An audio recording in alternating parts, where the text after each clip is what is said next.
রজব মাসে রোজা, রজব মাসের ফজিলত। আরবি মাসের মধ্যে রজব মাস একটি অন্যতম মাস। রাসূল করিম সাল্লাল্লাহু আলাইহি সাল্লাম বলেন, হে মুসলিমগণ, তোমরা জানিয়ে রাখো, রজব আল্লাহ তাআলা কৃত অবৈধ বা হারাম মাসগুলির অন্যতম মাস এবং ইহা আল্লাহর মাস। শাবান আমার রমজান আমার উম্মতের মাস। রজব মাসে মুসলমান অবস্থায় আল্লাহর প্রতি বিশ্বাস রাখিয়া যদি কেহ একটি রোজা রাখে, তবে সে আল্লাহর সন্তুষ্ট লাভ করিয়া থাকে। দুইটি রোজা রাখিলে সে দ্বিগুণ নেকি লাভ করে, আর প্রত্যেকটি নেকির ওজন দুনিয়ার পর্বত তুল্য।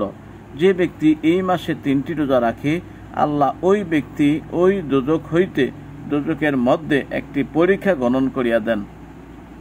উক্ত পরীক্ষার প্রশস্ততা 1 বছরের পথের সমান, এত বিশাল। যে ব্যক্তি এই মাসে 4টি রোজা রাখে, সে দুনিয়াবি যাবতীয় বিপদ আপদ হইতে বিমুখ থাকে। যে ব্যক্তি 5টি রোজা রাখে, সে কবর আযাব হইতে নিরাপদ থাকে। যে 6টি রোজা রাখে, সে রোজ কিয়ামত চন্দ্রের ন্যায় উজ্জ্বল মুখ বিশিষ্ট হবে। যে 7টি রোজা রাখে, আল্লাহ তার জন্য দোজকের 7টি দরজাই বন্ধ করিয়া দিবেন। সুবহানাল্লাহ। তারপর দেখুন আরো ফজিলতের কথা আছে। আর যে ব্যক্তি 8টি রোজা রাখে, তার জন্য বেহেশতের 8টি দরজাই খুলিয়া দেওয়া হয়। যে ব্যক্তি এই মাসে 9টি রোজা রাখবে, সে কবর হইতে উঠিবার কালে আশহাদু আল্লা ইলাহা ইল্লাল্লাহ কালেমা পাঠ করিতে করিতে উঠিবে।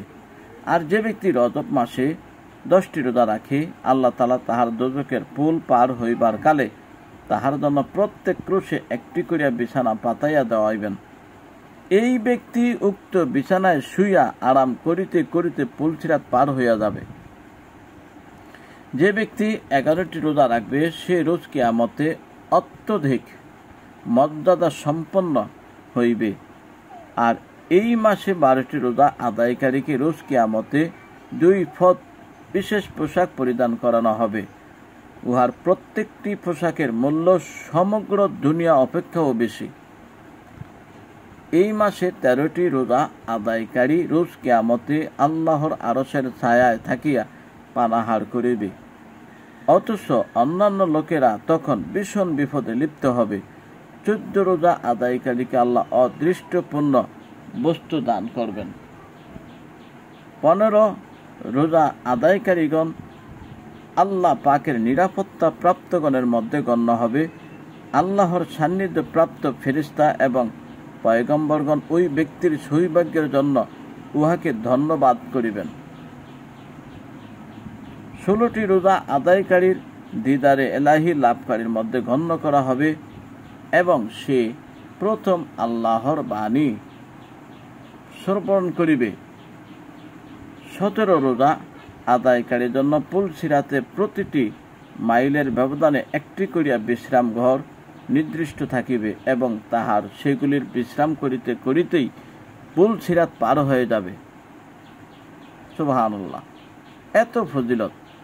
18 রোজা আদায়কারীকে আল্লাহ রোজ কিয়ামতে হযরত ইব্রাহিম আলাইহিস সালাতু সালামের খামির ভিতর স্থান দান করিবেন।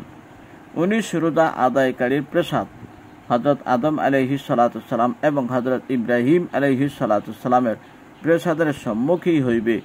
উক্ত নবীদের সাথে উহার সালাম কালাম চলিতে থাকবে। যে ব্যক্তি রজব মাসের 20 রোজা আদায় করিবে, আসমানে এক অদৃশ্য আওয়াজকারী তাহাকে আওয়াজ করিয়া বলিবে যে, হে আল্লাহর বান্দা, তোমার যাবতীয় গুনাহ মাফ হইয়াছে, তুমি আর যতদিন বাঁচিয়া থাকো নেক কাজ করিয়া চলো। সুনিয়াতুত তালিবিন 2য় খণ্ড 153 পৃষ্ঠা।